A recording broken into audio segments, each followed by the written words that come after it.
family event. Sorry.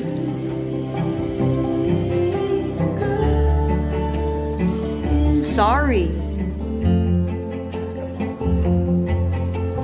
In a church.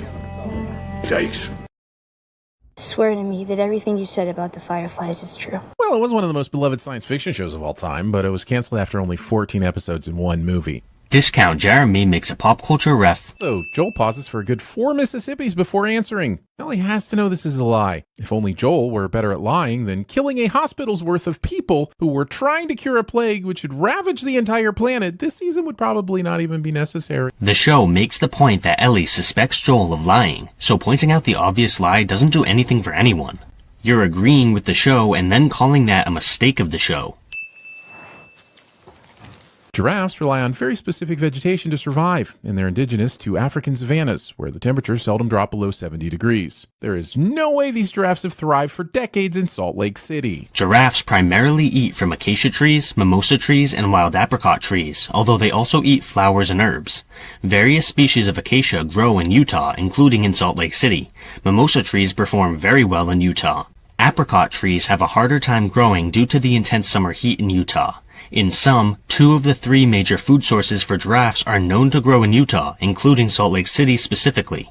Your argument from personal incredulity fallacy is not going to erase the facts. Why would he do this? I heard rumors about some candy he took that was supposedly... That wasn't true. What is true, though, is that cordyceps might have wiped out most of civilization, but thankfully the pronoun gaming is still going strong. The pronoun game, Sin, only works when the people don't know who the pronoun is referring to, but everyone here knows that Manny was referring to Joel. 50s, graying, beard, 6 foot tall, scar on his right temple. Oh yeah, they say he's handsome. Reducing Pedro Pascal to handsome. He is sexy and you know it. Discount Jeremy makes a pop culture.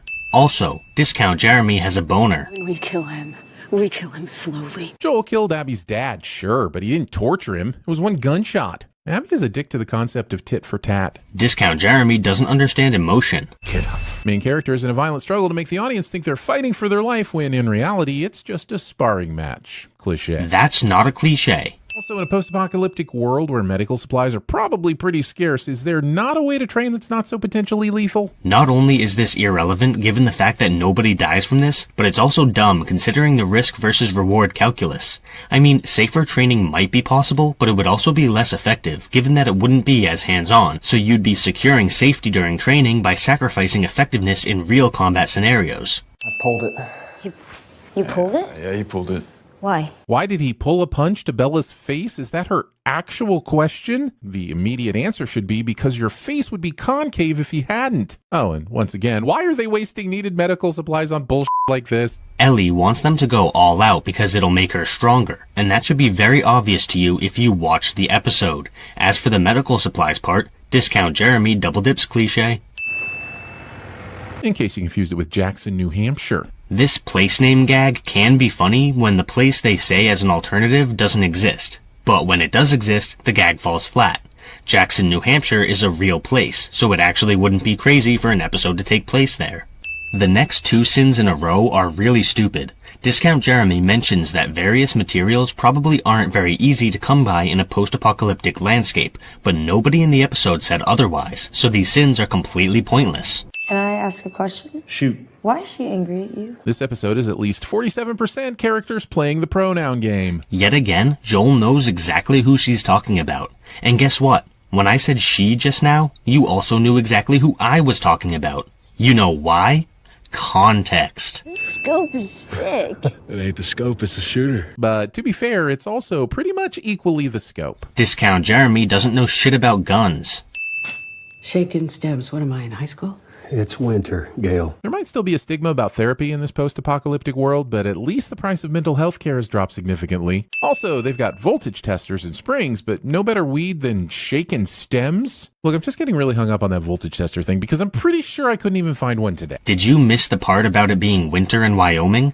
Are you aware that marijuana is a plant and voltage testers aren't? Marijuana is very resilient and can grow in most climates, but cold temperatures cause the rate of growth to decrease significantly, meaning that the lack of good weed in this scene makes total sense. Voltage testers, on the other hand, aren't a goddamn plant, genius. Dina asked me today what's wrong with her. That's not accurate. What Dina asked was, Why is she angry at you? I'm gonna stop you right there because you're expecting a very flawed human being to perfectly recite what another character said. Bias plays a very important role in memory, and this dialogue captures that very well. She talks to me, says hello, gives me a smile, looks up to me, makes me feel like I'm a good guy, which I am. people who feel the need to reassure those around them that they are in fact good guys. People who feel the need to point things out on the screen. You shot and killed my husband. You killed Eugene. And you still agreed to be Joel's therapist? How is that in any way on him? Gail was already Joel's therapist when he killed Eugene, and the episode makes it clear that there aren't exactly a whole lot of choices for therapists in Jackson. Also, regardless of what came first or whether or not the show is technically better, which it is, this series still parallels The Walking Dead so closely, it's sometimes hard to remember which show I'm watching. Your stupidity is not the fault of this show. Deal with it. Say the thing you're afraid to say. I can help you. Say it out loud, no matter what it is, no matter how bad. I promise I will help. Expecting someone to trust them with their deepest, darkest secret after telling them you hate their guts and will never forgive them for murdering their husband. Pointing things out on the screen after saying nothing of value for the past 6 minutes. Pine tree, gate, mailbox, rocking chair. Excitement? Discount Jeremy doesn't know what establishing shots are, and he also thinks that excitement is the only emotion that shows are ever allowed to evoke. That's quite a twofer. The next 2 sins in a row are both pop culture references. That's available. Why would I ask Kat?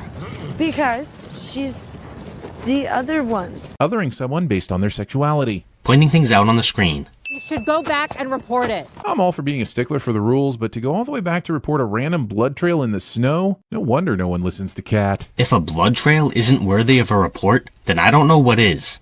When Trump inevitably causes a nuclear holocaust and we're all trying to survive in post-apocalyptic America, someone remind me not to let Discount Jeremy go on patrol. Waiting until you're inside the dark place with monsters to turn on your flashlight instead of having it ready to go before then. Buddy, does this room look dark to you? Sure, the other rooms are dark, but she turned on her light in this room. DJ clearly went to the Ross Geller School for Protective Lunch Notes. Discount Jeremy makes a pop. Listen, my attention span has been addled beyond recognition by the constant barrage of social media distractions as much as the next guy, but I'd like to think I'd be able to stay on task while hunting dangerous mushroom zombies. Wait a minute. Earlier in the episode, you chastised Jesse for asking Ellie and Dina to take things more seriously, using the justification that they'll never take anything seriously enough. Jokes aside, can you take things a little more seriously? I've been hanging out with these two for less than 30 minutes, and I already know the answer to this question. Jesse's been around them for the past 5 years. Why is this question? But now you're complaining about them not taking their patrol seriously enough, which contradicts your earlier sin. You can't have your stalker and kill it too. Ellie survives this. I'm pretty sure bite immunity doesn't carry all the way to protecting her from dangerous falls. The very least, she should have f***ed up an ankle or a spleen. I mean, she didn't fall that far, and she didn't land on anything sharp. How fragile do you think the human body is? If she was 80 years old, I'd agree with you, but she's 19. Okay, so the doors are padlocked, but that wall is obviously about 80% boarded up window. If the floor was so rotten that Ellie could just fall through it, how hard could it be to just rip off that plywood and smash one's way out of the room? That's a genuine oversight on the part of the set designers. I'm very tempted to give a sin for Discount Jeremy taking almost 9 minutes of video to give one good sin, but I'm feeling more generous than evil today. You okay? Yeah. Look, I know Ellie and Dina were breaking the rules to come in here and clear the building on their own, but all those gunshots and Kat and the others just sat outside and did nothing to help. I think it's time to seriously rethink how the town council chooses the leaders for these patrols. You're asking for these people, who are clearly sticklers for the rules, to break protocol in order to help people who broke protocol. That's just dumb. So Ellie's response isn't immediately followed up with Dina exclaiming, "Oh, hooray! We did it!" Discount Jeremy makes a... How exactly is you two running into an uncleared building qualify as following the rules and obeying your captain? Once again, why is everyone being so easy on Kat's responsibility in this situation? She didn't exactly pull them back. Discount Jeremy double dips cliche. Oh, I hate these things. Jesse is that guy at parties who always has to tell you why he hates parties, and now I fucking hate Jesse because of this. Doing a real bang-up job getting us to embrace these new characters Last of Us Season 2. But why does that make you hate him? I'm waiting for an explanation. Also, why do you think the show needs to make us like all the characters? Having flawed characters is a great thing. Hey, don't forget, you got early patrol, so get some rest. Scheduling early patrol for someone getting wasted at a New Year's Eve party. You just implied that Jesse scheduled her for early patrol during the party. Do you not realize that he scheduled her for that patrol before the party? Maybe they're jealous of you. No reason to be. I'm not a threat. I get it's a trope to have the main character be oblivious to someone's advances, but this is taking it a bit too far. Okay, but Ellie doesn't know that Dina is bisexual. Remember that scene earlier in the episode where Dina called Ellie the other one, meaning the other lesbian? That made Ellie think that Dina was straight. It's a family event. Sorry. Sorry. In a church. Living in an apocalypse and being more worried about which buildings get to be occupied by which gender construct gets to insert their tongue into which other gender construct. Pointing things out on the screen and being more worried about extending your video's runtime than finding genuine mistakes in the episode. I don't need your fucking help. Assuming Joel wasn't helping Dina. Don't really need to add vanity to your list of shitty attributes for this episode, Ellie. A whole bunch of bullshit.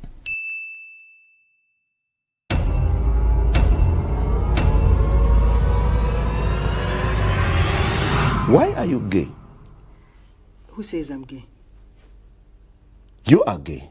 You are a transgender. What shows that I'm gay? You are a transgender, and you're a gay rights activist and an outspoken lesbian, homosexual.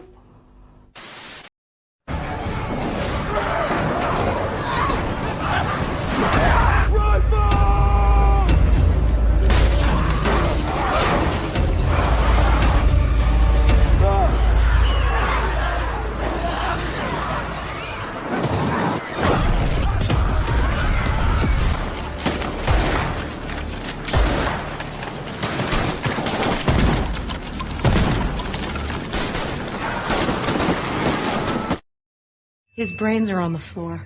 Expecting me to remember whose brains were on which floor and for why. It's been 2 years. Your shitty memory and lack of comprehension skills is not a mistake of the episode. It might have taken them 5 years to get here, but the Joel survivors have quickly been repaid with this convenient ski lodge with stunning views of Vengeance City. Discount Jeremy makes a pop culture ref.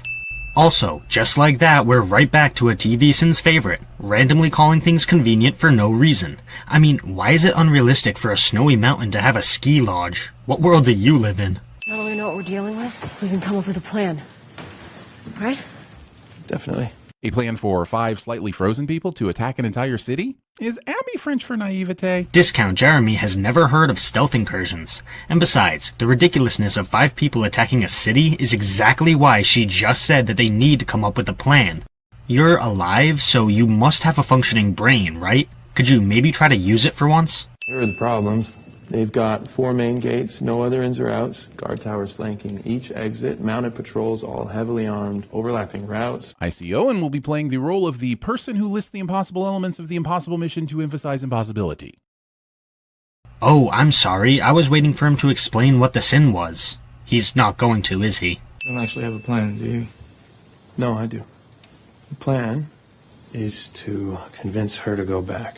A plan you've had 5 years to work on, by the way, and probably should have executed before entering the freezing your nipples off in the tundra phase. They had 5 years, but they didn't have any data on Jackson, meaning they couldn't have made a comprehensive plan until now. It's like watching a show with a 5-year-old. Remember, Aaron, just because we know all about Jackson doesn't mean the characters know.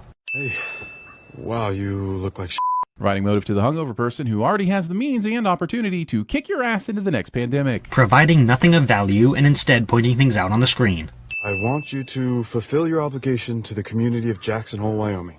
8 a.m. patrol. Ellie still being assigned to patrols after her shenanigans yesterday is setting all the wrong examples, regardless of how weird it would be if she was sleeping in while Joel was being clubbed to death. I agree. The fact that Ellie is able to disregard protocol and get away with it is pretty stupid. Also, yes, I know Joel dies because of the video game. Unlike Game of Thrones, Red Wedding, where there was no material that I could have been spoiled with. Discount Jeremy makes a pop culture. I'm still me. He's still Joel. And nothing's ever going to change that. This is the closest thing to a kind word Ellie says about Joel in their final 2 episodes together. I know this is well within character, and the state of their relationship at his demise will be epic fuel for Ellie, but what about my feelings, The Last of Us? What about my needs to see my people happy? If your sin isn't going to be legitimate, which you're fully aware of, and it also isn't going to be funny to anyone with more than 2 functioning brain cells, which excludes your fanboys, then why the hell are you keeping it in the video? Also, this seems like a really weak attempt to skirt criticism, specifically the times when people bring up how things fitting a character aren't a sin. Nice try, Discount Jeremy, but you're still somehow just as incompetent as our current administration. 30 live ones broke through from underneath the corpses. They're using their own dead like insulation. Is this something fungi actually do? If not, I'm calling bullshit on this. Now that chasing people and eating them alive is fine, but adapting to cold weather is where I draw the line. Arbitrary line drawing. Again, it's not a legitimate sin, and it also wasn't funny, so what's the point? Prepare for the worst, hope for the best. Title of my sex tape? Discount Jeremy makes a cringeworthy sex tape joke that isn't funny cliche. Safeties, please. Somebody shot themselves in the leg last week.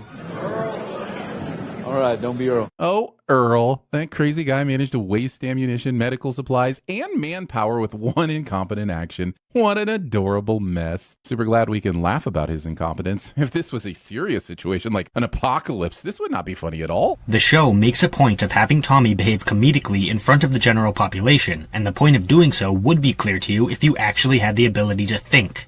Normal people are going to feel much more safe when their leaders are charismatic and use comedy, and feeling safe is going to prevent the people from rioting and looting. Remember, Jackson is a commune, meaning that order is maintained by everyone feeling content. Making light of serious situations is a strategy. The speed at which this just up in the mountain storm hits the settlement is the reason why Jesse got patrol duty instead of becoming the town meteorologist. Discount Jeremy is forgetting that meteorologist is one of the only jobs where you're allowed to be wrong half the time. How'd you know about this place? Eugene, one day he showed it to me. Said he found it a year earlier when he was on a solo patrol. Swore me to secrecy. Hiding a well-equipped safe house just because you don't want your wife finding your grow-op is selfish and dumb. It is certainly selfish and dumb, but how is that a sin of the episode? Are there no selfish and dumb people in the world? Eugene was a firefly? Yep. At this point, who the hell hasn't been a firefly? Asking for a Joel who is apparently addicted to shooting them. And the sin is? Oh, there isn't one? Okay. Looks like Abby's rifle is operating on a higher plane of consciousness, since it clearly chose to get off the ride before any of the rolling even began. That's a genuine mistake of the episode. Well done. Risking a look over your shoulder at the zombie hoarding as if there's a chance that after 20 years of zombie hoarding, they've grown tired of zombie hoarding. Discount Jeremy has never heard of morbid fascination. If a zombie horde is chasing me, I'm taking a quick peek for sure. Give me your hand! Holy convenient Joel Ex Machina. Well, not convenient for Joel, of course. How do you still not know what Deus Ex Machina means? Now she realizes she's unarmed. Not when she was being chased by a horde of zombies or crawling/fighting for her life, but as soon as she finds Joel. Maybe it has something to do with her running for her life? She wasn't trying to fight the horde, she was just trying to escape. It's almost like watching the episode will help you to understand the episode. Joel, answer the goddamn radio! Because everyone knows that yelling and cursing can just cut through that radio interference. Discount Jeremy has never heard of panic. Split up and come at it from both sides. Because splitting up is always a smart idea, and definitely not something that has become a trope in every form of media. And now Discount Jeremy is asserting that tropes are automatically sins. Look, if you can provide a reason for why this specific use of the trope is a mistake of the episode, then I'll agree with you. But you haven't done that. Let's take northeast. How much time do you think we have? Looking at my watch here, I figure you have just enough time to stumble onto something absolutely horrific. Sorry, I was waiting for Discount Jeremy to point out a sin. That's not going to happen, is it? Oh, we gotta go faster! I know! I'm trying! Yeah, Joel. Just push your horse's accelerator down harder. Maybe shift the horse into a higher gear. Isn't it great how Discount Jeremy pretends that pushing a horse to go faster is a ridiculous idea? Have you never heard of spurs, or reins, or verbal commands? It may not be as easy as making a car go faster, but you can still do it. Also, I'm assuming that they all suddenly turned because of that disturbance in the pipe, but why would one tap redirect the entire horde from the meal that's right in front of them? How do they know that one hoe will result in an all-you-can-eat buffet? When the workers disturbed the vines, it alerted the horde to the presence of agents in Jackson. You can look at it in a few ways. For example, the vines alert the horde to a potential life form that they can infect. For another example, the vines being disturbed represents a threat to the horde. I'm sure there are more theories, but the point is that we know what attracted the horde, we just don't know the exact mechanics behind it. In other words, we know the how, but not the why. And that's not a mistake of the episode because you can't expect everything to be explained immediately. Now, if it's not explained at all throughout the entire course of the show, then I'll agree with you that it's a sin. But this is only episode 2 of season 2. They're coming! Dinosaur infected! Infected! 5 minutes out! So the only purpose of the clanging bell is to signal one guy on the wall to run and find Tommy and Maria so he can play the pronoun game about what the threat is? The bell is to alert the town of an imminent threat. And guess what happened in the episode? The town was alerted to an imminent threat. 5% room! 5% room! Get off the street! I'm still not sure why so many people are in the streets in the middle of a blizzard. Because they're working and moving between buildings. What the hell is this sin? Jackson, hold! See, Game of Thrones? This is what the battle for Winterfell should have looked like. Discount Jeremy makes a pop. I think that the potential flaw in this burning oil plan might be that your city walls are made of wood. There's a reason they position the fuel a bit of distance away from the walls, and then they shoot any flaming zombies if they're still functioning. A much better criticism would be this. Why did they not dig a trench filled with wooden or metal stakes around the town? Why did they not pack the walls with dirt and an extra layer of logs? We'll make it! If I don't make it, I don't make it. We're almost there! The lodge is just up ahead. It's like a minute. We've got blankets, ammo. My friends can help you get back. Joel decides to forego every character trait that makes Joel Joel by not being a stubborn mule, trusting this total stranger, and not blindly riding in to save the day. Or a desperate person is acting out of desperation. He wants to save Jackson, and the best shot he has of doing that is to get more ammo and troops, both of which Abby promises she can give him. So the heavy weapons Tommy talked about being deployed on the ground and the Earl shot himself in the leg briefing earlier consist entirely of 4 guys with flamethrowers and 10 guys in 2 pickup trucks with the same guns that aren't working on the wall in the middle of Main Street? The flamethrowers and the explosives they showed earlier are most likely what they were referring to by heavy weapons. They can do more damage than normal bullets and are useful for large numbers. It wants me to believe that this level's mini-boss zeroes in on Maria because her bullets are extra painful, and not because it knows she's one of the people we're supposed to care about. Hey! Right here! Come here! Come here! How does the giant shroom know Tommy is talking to it? And why are all the other infected ignoring Tommy when he's their most obvious target? I played these sins back to back so that you could all see the dishonesty. He starts out by claiming that the reason the bloater focuses on Maria is because her bullets are more painful than the others. Then he sees that the bloater is attracted to Tommy when he starts shooting it, but he pretends that the bloater is attracted to Tommy by his voice. It's clear from a sober viewing of the scene that the bloater is attracted to whoever is shooting it. Maria was shooting it first, then Tommy started shooting it. Also, it's cool that Tommy is doing this, but less cool when you notice all the infected running around him and ignoring him for no reason. Discount Jeremy double dips cliche. Into a dead end in your own town. Pointing things out on the screen. If you only have 4 flamethrowers and you have to empty an entire flamethrower just to kill one of these mega infected, maybe it's time to reassess your last resort city defense strategy. Having limited defensive resources isn't necessarily a sin of the episode. Heavy artillery and other such weapons aren't easy to come by, which is why the stuff I brought up earlier about trenches and reinforced walls should have been the priority for Jackson. I felt something about this sudden and perfectly timed death if Tommy didn't have a holstered gun that he was just choosing not to use so he could accept his new life as a fungi. Did you not see the scene where Tommy and Maria were both pumping the bloater full of bullets and it took them all like a good boy? There is an absolutely 0% chance that in all this chaos, the people defending the city aren't killing as many of their fellow citizens as they are the infected. What's your point, Vanessa? Don't do it, I'm gonna smash her in the fucking head. With how delicate of a science putting someone under with medication is, realistically, she may be better if you smashed her in the fucking head instead. Probably not. Hitting someone in the head to knock them unconscious isn't actually as safe as is typically portrayed in movies and shows. A blow to the head that's strong enough to make someone lose consciousness is usually also strong enough to give them a concussion, or possibly an even more serious brain injury. Haven't you heard? There are no more fireflies. I don't care.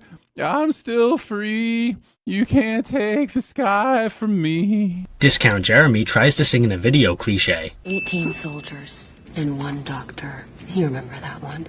An unarmed doctor you shot in the head. Technically he was holding a scalpel. Also, he was a doctor who was about to cut the brain out of a perfectly healthy girl, so there is that. Are you expecting Abby to care about that? She's clearly an emotional wreck because of her father's murder. She's not about to make any concessions. I was 19. Thinking your age has any bearing on when your parents die in an apocalypse. But it does have an effect on how much the trauma from their death affects them. Discount Jeremy doesn't know shit about psychology. If Abby's going to do what I know she's going to do and wants to drag it out, she should pick a different club. Everybody knows a 9-iron is for your short game. You're not funny and nobody likes you. If your end goal is to kill a guy, but you beat him with a golf club first, does that qualify as foreplay?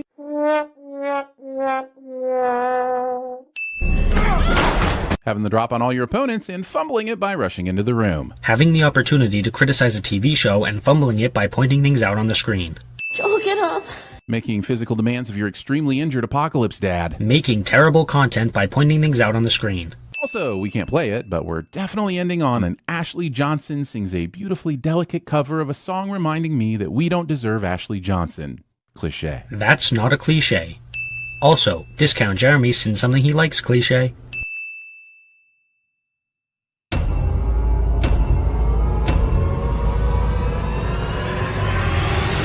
I love chocolate, but I can't eat it because then I'll get fat.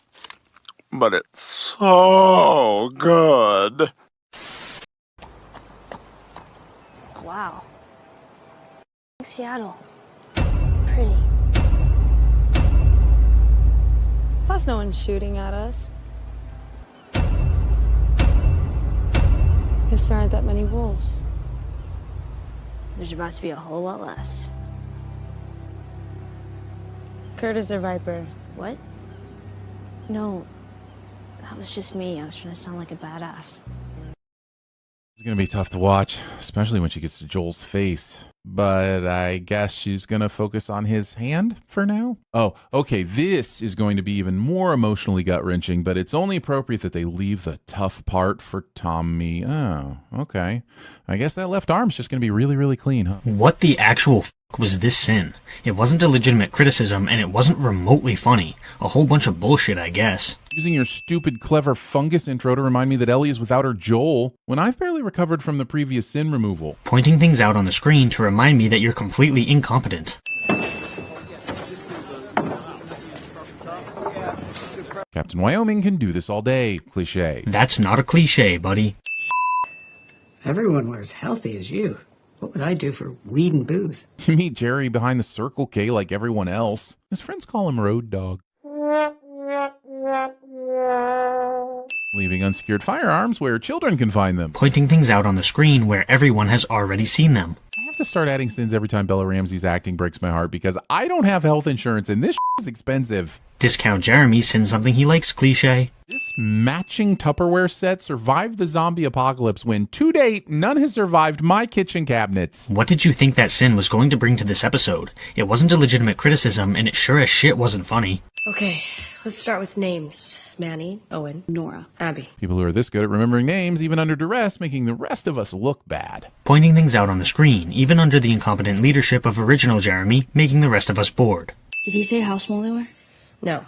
But seeing as how no one's ever mentioned them since, I'm guessing small enough for us to handle. But who in this situation would have mentioned them? The Postman? Oh, please tell me this is backdoor prequel to The Postman. Discount Jeremy makes a pop culture ref.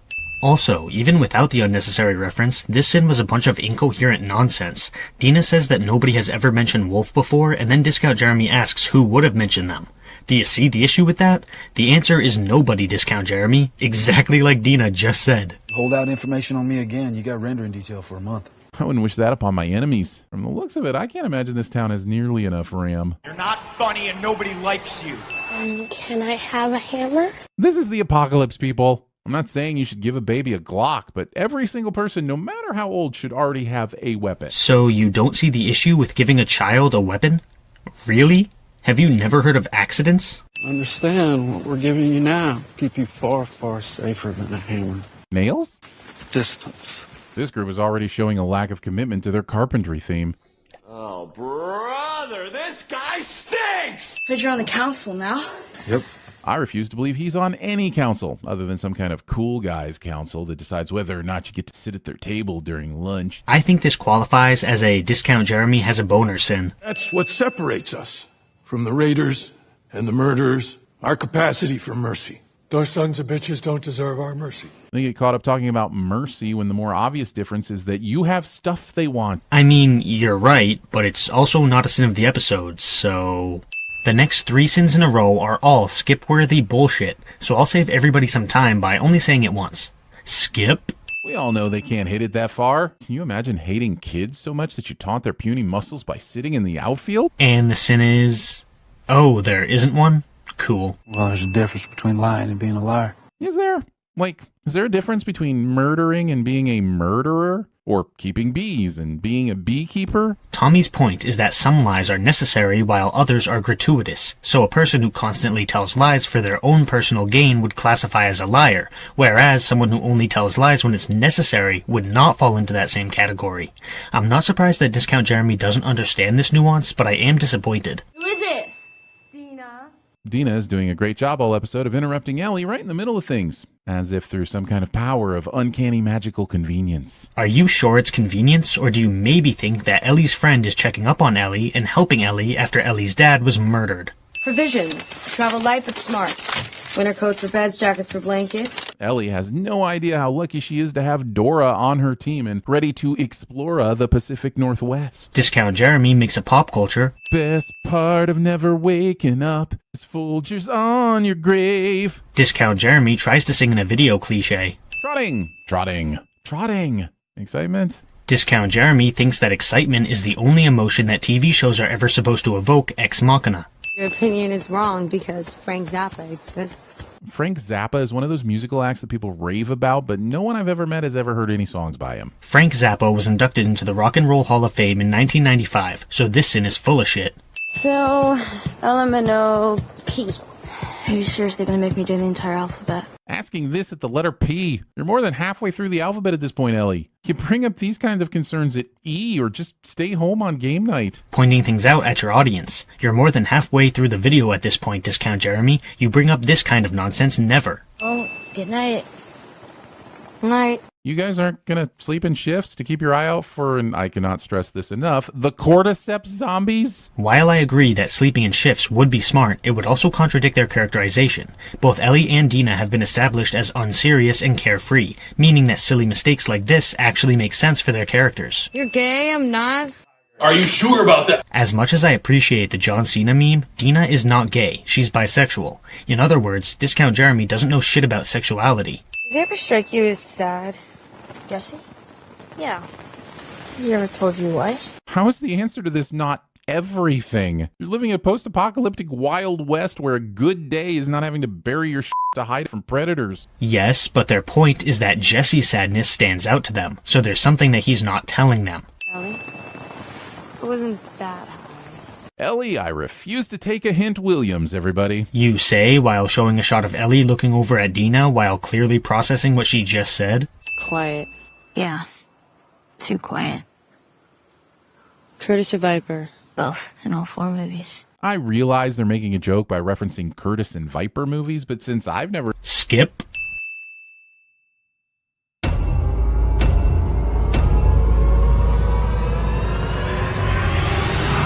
At last we will have revenge. You have been well trained, my young apprentice. They will be no match for you.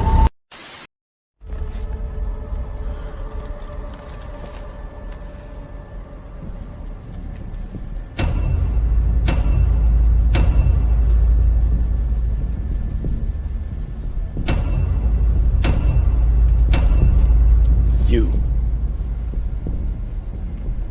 Come with me.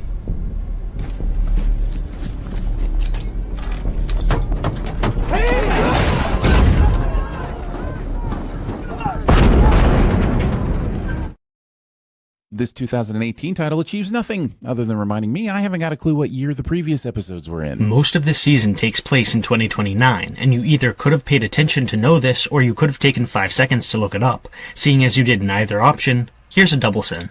I caught them out here disseminating. And he goes, what? You f***ing perverts are out here jerking off and splooging on my streets? Could we have established this stereotypical douchebaggery of the fascist army people without quite so many instances of the word insemination? Yes. Yes, we could. Yeah, but you would have complained no matter what, so time-wasting sin only exists to waste time. The citizens, why do you call them voters? Took away their right to vote, and somebody started calling them voters to mock them. Holy sudden Jeffrey Wright. This would be a sin removal if someone hadn't waited 4 episodes to whip out their Jeffrey Wright. Discount Jeremy sins something he likes cliche.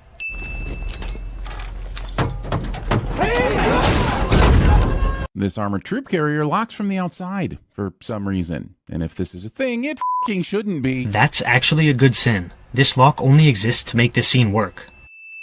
Now make your choice. This isn't really much of a choice, though, is it? Victor ditches Fedra for moral reasons, but this guy's loyalty might only go as far as, hey friend, why did you join the rebellion? Well, I was fresh off seeing my squad die in a grenade tumble dryer, and my next choice was this, or use my skull to hold my boss's ammo. You're technically correct that this isn't a choice, it's coercion, but that's still not a sin of the episode. Saying 11 years later, as if a more consistent titling of 2029 would have been too much math for my little brain to handle. It would, but I don't appreciate having that assumed. Your stupidity is not the fault of the episode. You reckon a yeast infection? The episode thinking this obvious product placement would get a rise out of me. Come on. We're not even doing years anymore. Now it's just day one. Jesus wouldn't want this. Damn your dating system. Arbitrary sin is arbitrary. Oh yeah, and also stupid. What's up with all the rainbows? I don't know. Maybe they're all optimists. Call me an optimist, but I think that some semblance of knowledge about the LGBTQ plus pride movement would have survived a mere 26 years into the apocalypse. The pride flag was fairly mainstream by 2003. And if freaking AHA survived the knowledge gap, I'd hope rainbow flags probably did as well. That's another good sin. Damn, take back one more. I know accidents happen, but how do you live in an apocalypse where a whisper could get you killed and be this fucking careless about a heavy metal tank hatch in your stealth mission of vengeance? Also kits. These two sins being back-to-back really shows how full of shit Discount Jeremy is. He mentions that Ellie and Dina are kids, which justifies their carelessness in terms of characterization, but still complains about their carelessness. Grissom, White, Chaffee, early astronauts. They're supposed to be the first ones to go to the moon, but they never made it off the launch pad. She knows the fucking names of the astronauts who died in the Apollo 1 accident from 1967, but not the meaning of a rainbow flag from, I repeat, 2003? Discount Jeremy double dips cliche. And right here is the perfect place to hole up because, well, no one's around, which you proved brilliantly with your tank hatch maneuver. Dina appears to have forgotten that while the mushroom people will mindlessly run at you, humans have the capacity to hear that noise, not blindly run at you, and instead brutally kill you in your sleep. A place with no zombies and maybe humans is still better than a place with both zombies and humans. The next two sins in a row are both examples of Discount Jeremy blatantly ignoring characterization in favor of bullshit sins.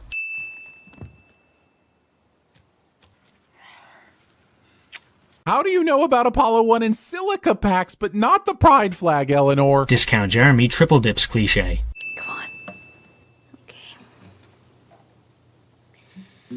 Skip? Oh, calm down, calm down. I'm just kidding. The cover was beautiful when Ashley Johnson did it in the video game, and it's just as beautifully heart-wrenching coming from Bella Ramsey. No one's immune to a love bite. However, would it really have hurt anyone to give us just one full throttle, I'll be gone? Discount Jeremy sings something he likes cliche. Also, Discount Jeremy tries to sing in a video cliche. 30 years to retirement and pension, but one day I will own a Mauviel saucepan. Episode holds me to that one time I said I'd listen to Jeffrey Wright read the phone book by making me listen to him non sequitur his way through an even more boring topic, premium French cooking utensils. Complaining about Jeffrey Wright is always a sin. Doesn't retain heat the way cast iron does, which of the two makes copper the inferior choice for interrogations. But if you own Mauviel, you use Mauviel. If I need to pee and the options are a toilet, skip. Hold out your hand. Villain tortures someone as a storytelling shortcut into showing us how villainous they are, or because Jack Bauer made it look really cool in 24. Cliche. That's not a cliche, buddy. Scar got what he deserved. F***ing animal. Thinking now is an appropriate time or place for your Lion King hot takes. Discount Jeremy makes a pop culture ref. If we run into wolves that weren't in Jackson? Agreed. Being happy to leave any part of your two-person revenge assault plan on a well-armed militia unspoken. Pointing things out on the screen when the thing you pointed out could have gone unspoken. Isaac said he wants him live for questioning. Isaac's not here, okay? Disregarding the orders of a man to whom torture has become so routine that he has to spice it up by incorporating a marketing campaign for French copper cooking utensils. Pointing things out on the screen for an audience whose brains have become so warped by TVSins nonsense that they nod and smile and drool while Discount Jeremy blurts out bullshit. I don't give a if it's a woman or a kid. Look, I don't care if it's a fucking baby. Look what they did. Now fan the out! I don't care if it's two women, one of... Skip. Dina Ex Machina. Discount Jeremy somehow still doesn't know what the term Deus Ex Machina means. I thought it was supposed to be empty. It was. I think the idea here is that the snitching fungus under the trains has never been disturbed until now, which is why the soldiers are convinced the place should be clear when it isn't. But it takes the zombies less than a minute to get here, so how far away could they have been? How have they never been summoned until now? Simply asking questions doesn't automatically count as a mistake of the episode. If you could actually justify this sin, then I would agree with you, but all you did was ask a few questions. Also, I feel like we're very close to the sudden arrival of cordyceps being a distraction that saves Ellie's ass more times than it has actually been a concern. I agree that this is nonsense. The cordyceps have basically taken a backseat this season, and it kind of sucks. Considering that Ellie is the one with the immunity to being bitten, you'd think she'd make sure Dina was ahead of her instead of playing, I don't have to outrun you, I only have to outrun the zombie mushroom. It's almost like children don't act 100% logically in terrifying life or death situations. I feel like they should always be wearing long sleeves and padding on missions like this. There's really no reason to give up your exposed skin when you could have shoved the sleeve of a nice cushiony parka into the bitey man's mouth. And once again, Discount Jeremy sends two children for not making their plans with impeccable logic and foresight. No, f***ing shoot me! I always wondered about the wisdom of keeping Ellie's immunity a secret, especially after being in Jackson for so long with people she trusts. Seems like a good way to get killed for no reason. Having people know about her immunity nearly got her killed by the Fireflies in the previous season, so Ellie and Joel clearly have some trust issues. I'm gonna banish my arm and I'm gonna go to sleep. You're gonna sit as far away from me as you want, and you're gonna keep that gun pointed on me. Oh, so you get to sleep a solid 6 to 8 hours while I stay up all night waiting to shoot my best friend. No dice, Zombelly. You're not funny and nobody likes you. I'm pregnant. Two characters wait until a near-death experience before declaring love for each other cliche. That's not a cliche, my guy. You start to hide little things, they become big things. Dialogue of my sex tape? Discount Jeremy makes a cringeworthy sex tape joke that isn't funny cliche. The next two sins in a row are both pretty solid. I've had to remove more sins in this video than any other in a long time. The video still sucks, seeing as most of the sins aren't legitimate, but at least there have been a handful of good ones. You don't have to go. You can stay here. I'm kind of amazed that Ellie still wants to go. She's finally with the woman she's had this huge crush on, is willing to raise a baby with her, but is still committed to this Avenge Joel mission. A mission that is now, by the way, against people who are way more armed than they expected and who are currently in a fight with another group of people who disembowel indiscriminately. The Kelly. So I guess you skipped over all the many examples of Ellie and Joel's relationship developing? That's the only explanation I can see for why you're ignoring her need for revenge. Well, actually, dishonesty could be a factor, I suppose.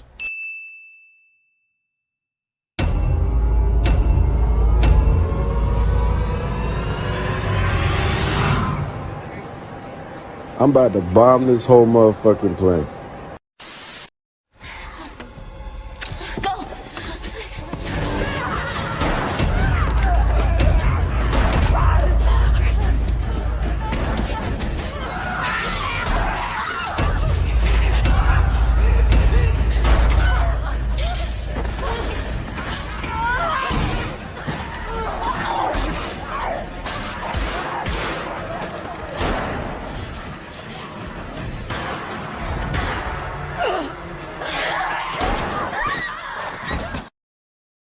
Scene doesn't contain a grammatically confusing sign that reads, "Don't dead, open inside." Discount Jeremy makes a pop culture ref. The next two sins in a row are both pointing things out on the screen. I knew it wasn't in the vents or we would have all been infected weeks ago. And how convenient the airborne contaminant hasn't made it into the vents for whatever reason. But by all means, continue operating like it won't. I can think of several possible explanations for why the cordyceps haven't gotten into the hospital vents. For example, the basement ventilation system might not be connected to the rest of the hospital, or the basement vents could be blocked in some way. Who knows? The more important point is that the episode doesn't need to explain this to us because there are plausible explanations, and the writers have a story they want to tell. Calling it convenient is really stupid because you could apply that label to pretty much anything, given the fact that fictional stories always happen the way the writers make them happen. Big ass generator down there. Natural gas, baby. Forcing me to spend half an hour researching how common natural gas generators were across the Pacific Northwest in 2003, and whether natural gas breaks down like gasoline over time. And you know how we feel about researching. Nothing Burger Sin is a burger full of nothing. I prefer onions and bacon. Ellie. Yes? When Ellie met Dina. Discount Jeremy makes a pop culture. Also, quick question. If the two of them have relocated to this theater now, who's watching Shimmer? I presume she was left locked up in the music store. Does she even have food? Is she just standing there on all the vinyl? Does it suck that Shimmer is most likely dead? Yeah, for sure. Is it a mistake of the episode? Not necessarily. Ellie and Dina have bigger fish to fry, so they probably forgot about Shimmer. I mean, since when have these two ever been responsible? Pretty evenly spread out, so they're watching that entire area. But there's a gap between here and here. Thinking that this is an appropriate time to go shopping at the Gap. Maybe wait until after the revenge quest. You ever hear of Amish people? Amish people? No. First, we find out there was no education given on the gay pride flag post-apocalypse, and now we find out no Amish survived? I feel like the Amish would have been the most likely to survive. They're the ones that actually know how to function in a world without power. I totally agree that the Amish probably would have survived the apocalypse. Many Amish communities own guns, not to mention farming tools, which they could use for self-defense against the cordyceps. Plus, they're very good at self-reliance, like he mentioned. However, just because we haven't seen any Amish communities doesn't mean they don't exist, and Ellie wouldn't automatically know about them even if they did exist. What are you gonna name it? Referring to a human child as it. It's not a demonic clown living in the sewer, Ellie. Discount Jeremy makes a pop. I've all heard everyone's stories. How do you think this one goes? I don't know. Raiders? Thinking the Raiders would move from Oakland to Santa Fe. Hey, that's another one. How did you get to Jackson? Doesn't matter. Yeah, because why would anyone want to see the daring escape Dina made after her family was butchered by a bunch of raiders? Let's instead dedicate the next hour of Last of Us to find out how Joel taught Ellie to play guitar. Discount Jeremy doesn't understand the fact that grieving the loss of a parental figure is a massive aspect of Ellie's character in this season. Also, let's not pretend that you wouldn't complain about a flashback. Another 2-0 burger sins. Can I at least get some melted cheese? I'm gonna take a peek. Yeah, you should do that. Because you're the one who can't get infected. Ellie throws this immunity around like she can't be killed. But she can absolutely be killed. Most of these spore zombies don't just take one bite and move on. Just because one can't get infected doesn't mean one can't get eaten. That's true, but it's still marginally safer for Ellie to put herself on the front lines than Dina. And besides, Dina is pregnant, so Ellie is clearly trying to protect the baby. Last resort. You got it. Oh, so Ellie has no f***ing clue who the Amish are, but she's super fluent in Papa Roach. Discount Jeremy makes a... I know they've talked at length about why this place was abandoned by the WLF, but it still doesn't make that much sense. I mean, look at the place. It's free real estate. Did the WLF not take it back from the infected because they knew Ellie and Dina would need to have somewhere spooky to wander through? The much more likely answer is that they retreated from the stalkers and then got distracted by the conflict with the Scars. They might have tried to take it back if the next war hadn't started. But it did. Dina definitely just heard an obnoxious person ask, "Do you hear something?" breaking her concentration on the thing she was actually listening for. Sure, this would be very annoying, but it's also not a sin of the episode. What the is that? And why is it hiding? Asking silly questions instead of just getting the out of the room into safety. Who are you, Dina? Dora the Explorer? Discount Jeremy makes... Jesse Ex Machina. How does Discount Jeremy still not know what Deus Ex Machina means? The park! We can lose them in there! Come on! Stealing your escape strategy from Home Alone 2. Discount Jeremy. How did you find us? The map you left in the theater. But how would Jesse know if the map was new or old? How did he know Dina made that map? What would he have done if Dina and Ellie decided to go back for Shimmer instead of leaving for the warehouse when they did? There are just too many variables that I'll have to file under This Works. I'm forced to say this at least once in most of these videos. Simply asking questions does not automatically necessitate a sin. He is nested in sin. Nested? Is there a requirement for creepy cult leaders that all their dialogue must be cranked up to 11 on the obtuse verbiage scale? Buddy, have you ever been to church? This dialogue absolutely tracks. Building an intricate pulley system to disembowel people. It's both impressive and unnecessarily convoluted and lazy. Wait, if it's unnecessarily convoluted, then it's not lazy. That's a contradiction.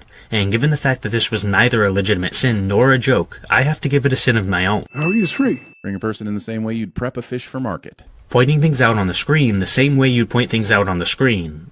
Wait, that doesn't really make sense. Who wrote this goddamn script? I'll leave them away. Get her out. Ellie living under the belief that being immune to cordyceps is the same thing as being immune to arrows. Did you already forget that Dina is pregnant? Ellie is content with sacrificing herself as long as she protects the baby. It's really not that hard to understand. May she guide us. May she guide us. Creepy cults converse creepy catchphrases. Cliche. That's not a cliche, buddy. Oh, Bonnie. Naming your dog after a Vampire Diaries character and picking Bonnie instead of... No, wait. Bonnie was the right choice. Discount. It was a critter or something. All clear. Or something? Or something? Are you on patrol to let or somethings get by you? What if it was one of those smart infected? Or a petite young lady with a death wish? This is a good sin. In a post-apocalyptic world with zombies and cult members, these guys should be way more thorough. These WLF guards clearly attended the Stormtrooper School for Aiming at Things. Ellie is running through a dark room with all sorts of clutter. I'd be surprised if she did get hit. The idea of fungi and spores growing on surfaces can't be this big of a reveal, right? It's kind of what fungi and spores do. This episode's acting like people being able to breathe in this shit and get infected is a new discovery, and that can't be the case. It absolutely is the case. Nobody knew that the infection was airborne before now. Your personal incredulity fallacy is not a sin of the episode. The immune girl, you're real. Will every episode this season just be build up to some other character having the realization that Ellie is immune to the bites? Because that's a choice. Isn't this only the second time somebody has realized Ellie's immune? What the hell is this sin? That was Abby's father. And Joel. Joel shot him in the head. That's why we decided to torture Joel instead of granting him the same quick end he gave to Abby's father, because we're good people. And the sin is... Oh, there isn't one? Okay. Hey, kiddo. I understand this is a lead up to a flashback episode, but the series testing our intelligence by treating this moment like Bobby Ewing just got out of the shower is very fucking annoying. A whole bunch of bullshit.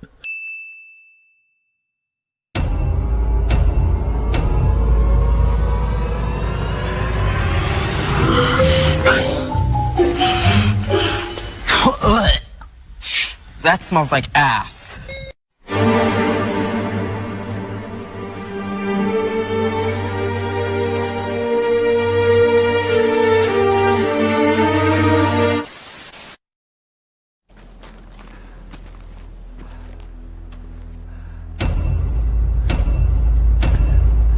It's beautiful.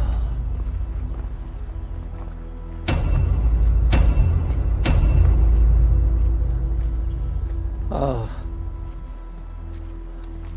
I need you to not turn around. No. You can't do this to me. Joel. If you have last words for her, I'll pass them along. Last words for her? No, I need her last words. For me. I'm gonna get to bed. No, you're not. I will. So, rough upbringing is the origin story of your habitual use of the noble lie. Fair enough, Joel, but is taking the fall for your brother's Mary Jane the same as mass murder? What do you say we debate that at my next dinner party? You can sit next to Loki and Negan. Discount Jeremy makes 2 pop culture references that aren't sins of the episode cliche. Also, what the hell is all this nonsense? When did anyone excuse Joel's actions? The show never did, so none of this is relevant. Having not one, but 2 different signs for Olympia beer when it... Skip. Lego is a famously versatile toy, and I guess options post-Fungus Among Us are limited, but this I would not recommend. Why not? Oh, you're not going to justify this sin? Cool. How'd you find them? Search the old homes out by Hoback. I searched those homes. Well, I know where to look because I'm a smuggler. Implying that the end times will result in people hiding their Lego sets the way smugglers hide, well, whatever smugglers hide. Hey man, Legos are the greatest toy ever invented. I don't doubt for a second that people would hide Legos with their drugs, guns, and cash. I certainly would. I wasn't always this. I was a cop. Oh, so you're saying you're more used to planting items rather than finding them. Okay, got it. Okay, that was actually a solid joke. Used a Dremel to carve the, well, that's a rotary drill, or could be a saw depending on the tip, but actually it's a pretty versatile tool. Episode has time for Joel to pitch his woodworking vlog. Video has time for Discount Jeremy to make a cringeworthy joke that nobody laughed at. No, I don't say. It's my fucking birthday, man. Let's see what you got. Ellie's immunity gets all the press, but her true superpower appears to be bullying much older people into doing things she wants them to do. This is what you consider bullying? I mean, this sin clearly wasn't meant to be a joke, given that it wasn't remotely funny, so I can only conclude that it was supposed to be a legitimate sin. But that's also bullshit. All my stolen missing parts. This is the third time a character has played a guitar and sang in 6 episodes. I fear season 2 is just one more song away from being classified as a musical. Music is clearly an important aspect of Joel and Ellie's relationship, and the fact that you're ignoring this in lieu of a stupid joke is, well, stupid. Oh. That didn't suck. Agreed. What does suck is Joel keeping quiet about being a ghostwriter for Pearl Jam. The song he just sang, Future Days, came out in 2013, a full 10 years into the supposed apocalypse. This is a good sin. Well done. I see the way you look at him. I got a keen eye for these sort of things. Joel does not, and should probably stick with Dremels and the tools he does understand. And that's a sin of the episode because... No, seriously, are you trying to argue that characters should never overestimate their abilities? It's real. That one went up and back. Apollo 15, 1971. Unless he took her on a really long birthday walk, we can chalk up another occasion of Joel lying to Ellie. The Apollo 15 module isn't stored in Wyoming. It's in the National Museum of the U.S. Air Force in Dayton, Ohio. God damn, another good sin. Even by car, this trip would take a really long time. Pick one. There has got to be a better way to access these priceless relics of society other than with a rock through glass. A better way like leaving them the f*** alone springs to mind. But then that wouldn't be accessing them, would it? Look, I agree that if I were in this scenario, I wouldn't touch these relics, but that's still not a sin of the episode. Also, if Joel really loved Ellie, he would have had that helmet ready for her. I'm getting more and more convinced he deserved a bigger golf club. So he deserved to die a bloodier death because he allowed Ellie to choose her own helmet? Was that supposed to be a joke? If so, it wasn't funny, but it also wasn't a legitimate sin, so now I'm just confused. Maybe it's a good thing for you to have your own space. Just give me a few days and let me fix things up a little out there. Yada-yading how Joel gets the precious post-apocalyptic supplies to create Ellie's ramshackle den. There is no way he has nearly enough Legos to afford this. Is the problem you have the raw materials or the money involved? If it's the raw materials, then that's dumb because Joel is really good at finding useful parts and putting them to use. If it's the money, then that's dumb because Jackson Hole is a commune, meaning that they don't use any form of currency. Grab my coat. And a gun. Thinking that Ellie needs to be reminded to bring a gun. I assume she has 6 on her at all times. The fact that she clearly did need to be reminded completely negates this sin. It's not safe. Go back. I'm not your fucking kid, Joel. I'm your partner. We stick together. This works. Yes, because Joel realizes that fighting with a stubborn girl during a dangerous situation isn't a very good idea. Go back to the gate. They let Gail out, keeping her at a safe distance, of course, and I say goodbye. The whole crux of this issue is Eugene just being selfish. Decades into the apocalypse, Eugene needs to just accept his deal and say goodbye here and now. Pretty sure entire cities fell just because people were doing sympathetic but stupid like this early on in the outbreak. However, Joel's being a dick too. You can kill a cordyceps with a single headshot, so it feels like the risk is pretty low for the sake of this poor bastard being able to see his wife one more time. Yes, this sin contradicts the previous sin. No one said this was fair, that I played by a rule book, until such time as it serves me to do so. Or not. This sin is precious. Discount Jeremy attempts to skirt around any criticism of his contradictions by saying a bunch of stupid nonsense, but he fails to realize that the 2 points he originally made don't even contradict each other. Both are true at the same time. Eugene is being selfish and Joel is being a dick. They're both true. It's not a contradiction. The actual sin here is that Discount Jeremy thinks it's a mistake for TV shows to portray flawed characters. You're empty. Nice try, Joel, but Agent Smith said that to Neo, not to Cypher. Discount Jeremy makes a pop culture ref. He has time.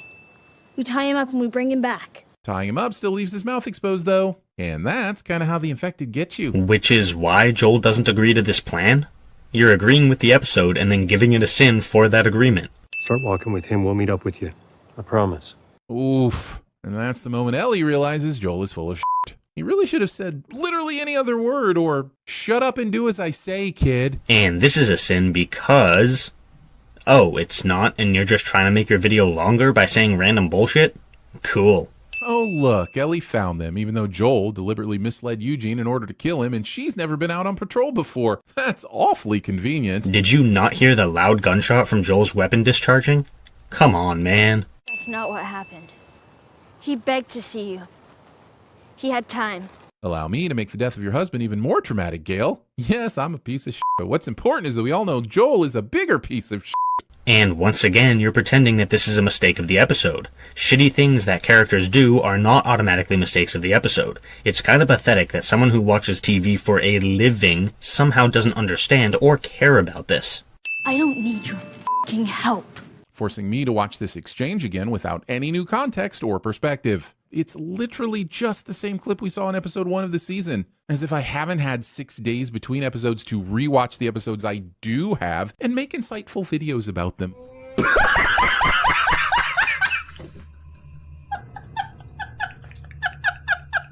Also, you're just going to ignore this entire episode? None of the extra context from this episode counts because you said so? TVSins really is the fascist dictatorship of YouTube. Anything they say immediately gets accepted and regurgitated by their sycophants no matter what. What are you drinking? Feeling the need to pregame your exposure of a mass murderer with beverage small talk. Feeling the need to point things out on the screen. And I don't want to ever hear about you taking me off patrol again. Even though you and Dina should both be off patrol based on your conduct and insubordination to poor Kat and anyone you deem to be not cool. Yup, I agree. But what's the sin? Tell me what happened with the fireflies. Joel admits to it all, but he never once explains that if one injured man in his 50s managed to wipe them all out, they probably weren't long for this world anyway. Disrespecting Joel Miller's talent for mass murder. Making a cure would have killed you. And there's no guarantee it would have worked anyway. I struggle to believe Ellie's death would have meant anything in the end. Again, to clarify, I'm not saying it's okay. Oh, sorry, I was waiting for him to give a sin. He's not going to do that, is he? But if that day should come, if you should ever have one of your own, well then, I hope you do a little better than me. The scene is perfect. Pedro and Bella are ripping my heart out, and the setup and callback to Joel's father in the opening scene is flawless. Almost makes me forget that he shot the unarmed doctor in the face. Discount Jeremy sins something he likes cliche. Also, shooting an unarmed doctor in the face is not a mistake of the episode. A mistake in real life? Absolutely. But you're not sinning real life, are you now, boy?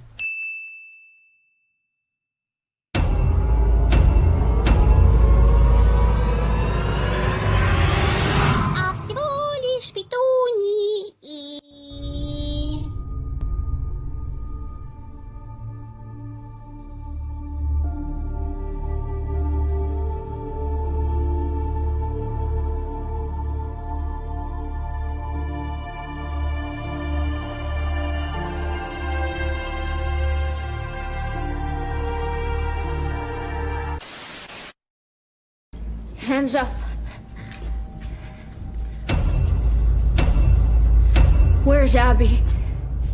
You gotta be kidding me. Okay, easy. I'm the one who kept you alive, right? We don't know where she is. You were just talking about her, so yes, you f***ing do. You, bring me that map. You're gonna point to where Abby is. And then you're gonna do it. And it better f***ing match. Know where the arteries are. No, you don't. You're not a doctor. Dina, shut up! There are plenty of non-doctors who know where your arteries are.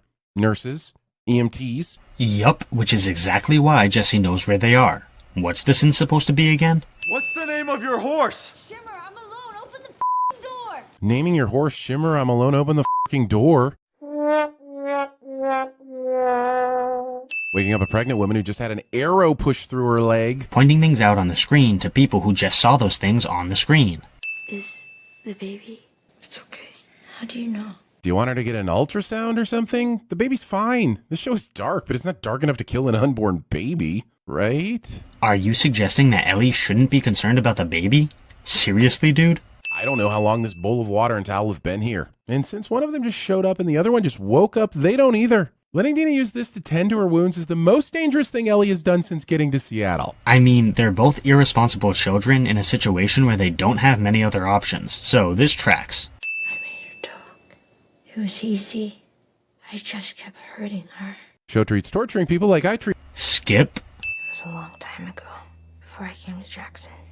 There was a Firefly base in Salt Lake City. Hold up. The hospital in Salt Lake City happened after you had already visited Jackson the first time. That is where Tommy gave you the information about the university, where you found the map to Salt Lake City. Just saying the difference between came to Jackson and settled down in Jackson is important to some people. The fact that you just mentioned the difference implies that you understood what she meant, which renders this whole sin null and void. And he killed everyone in the hospital. Actually, Joel spared the 3 other medical staff in the operating room that day. Ellie may not know all the details from that day, but if Abby knew to look for Joel, then there had to be witnesses who identified him. Right, and she's not considering that at the moment. Are you really expecting an extremely emotional child to be thinking 100% rationally? Set designers had to kill a perfectly good soccer ball for this shot. Discount Jeremy had to kill perfectly good brain cells for this video. Found the place you stashed Shimmer. Oh yeah, the poor creature's been trapped in a tiny record store for 3 days. Free Shimmer! And at this point, I have to correct something I said in a previous video. I previously said that Shimmer was probably dead, and we find out in this episode that she's not. This is neither a sin nor a sin removal for the video, just a self-correction.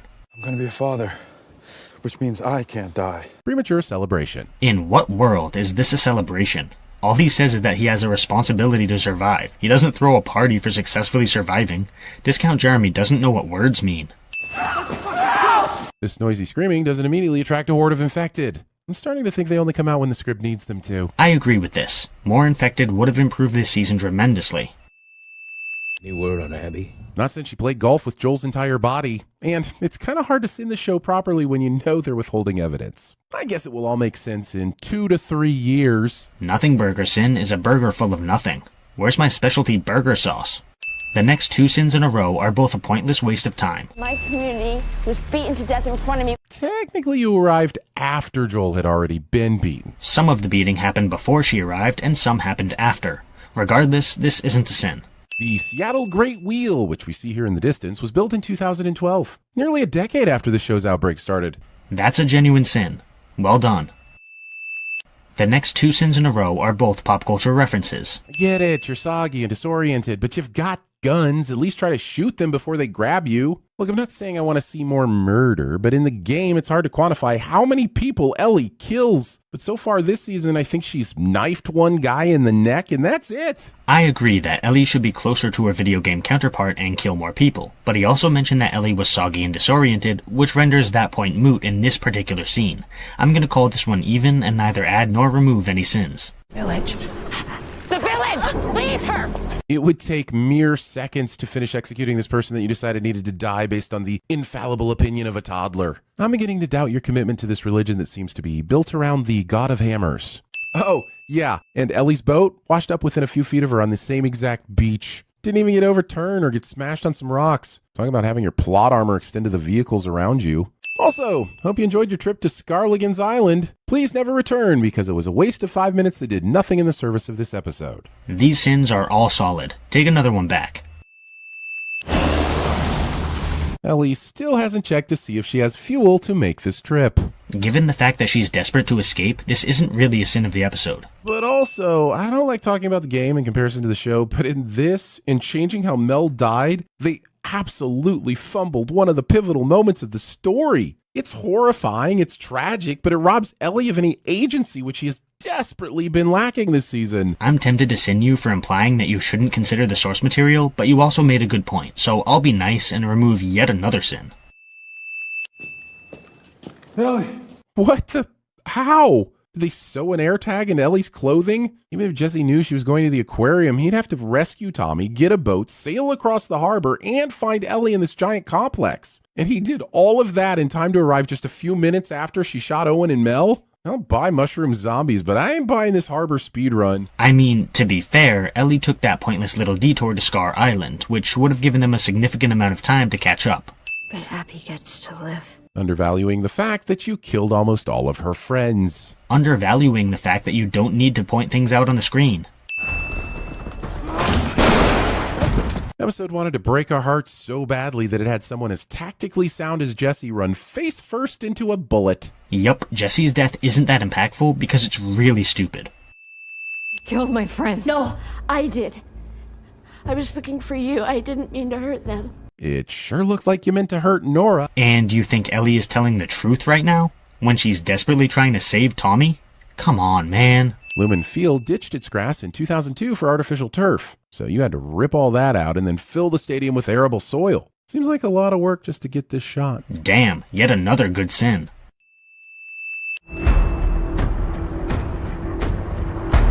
Great! They're gonna make me wait 3 years to relive the same 3 days. It's just like Groundhog Day, except instead of hanging out with Annie McDowell, you just watch real-time footage of Phil sitting in an empty room and staring at a timer on a wall. Discount Jeremy makes a pop culture ref.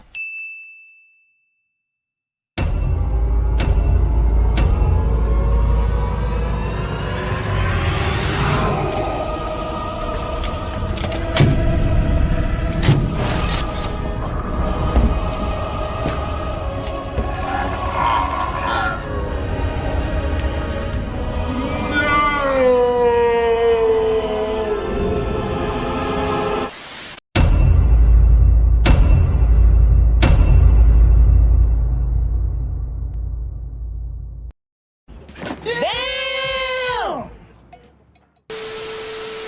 You're a fucking disappointment. Curse it and crush it! We'll race it forever!